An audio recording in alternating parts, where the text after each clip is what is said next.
今集閱讀博覽為大家帶嚟嘅係幫港出聲博客說書人嘅文章。澤連斯基當了特朗普的替死鬼。時間嚟到2025年嘅4月，俄烏戰爭仍然未見終結，而美國總統特朗普就要一種獨特嘅視角去評價當前嘅局勢。特朗普喺白宮會見挪威首相嘅時候就表示啦，俄方已經做出相當大嘅讓步。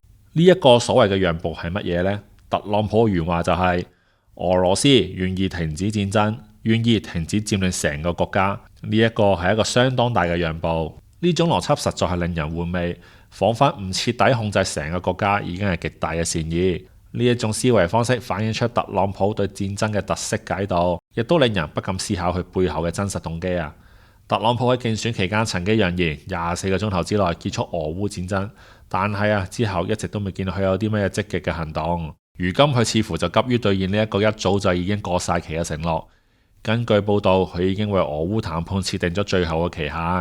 喺社交媒體上面呢，佢就直接喊話普京，就話每個星期有5000名士兵死亡，等我哋完成和平協議啦。而 CNN 就引述多位外交消息人士，指美國嘅一啲盟友對於特朗普政府為咗結束烏克蘭衝突而推動嘅談判框架感到高度嘅警惕。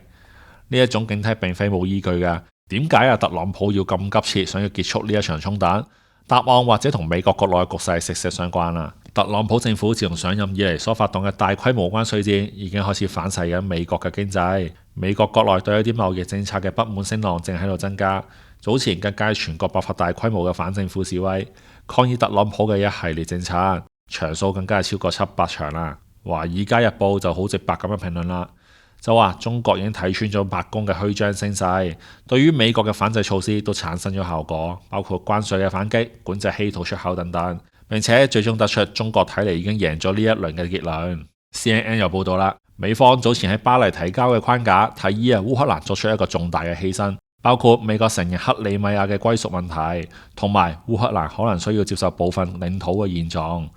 美國副總統曼斯甚至係呼籲雙方喺目前嘅領土線附近停低。烏克蘭總統澤連斯基就已經表示㗎啦，係唔會接受呢一啲嘅領土安排嘅。可能係因為佢都驚會因為咁樣而成為烏克蘭人眼中嘅罪人，但係就被特朗普批評去損害和平談判，或者特朗普急需一場外交嘅勝利去轉移國內嘅注意力而解決一場持續多年嘅國際衝突，正好可以為佢提供所需要嘅政治資本。呢一種情況下，澤連斯基可能就係最好嘅祭品啦。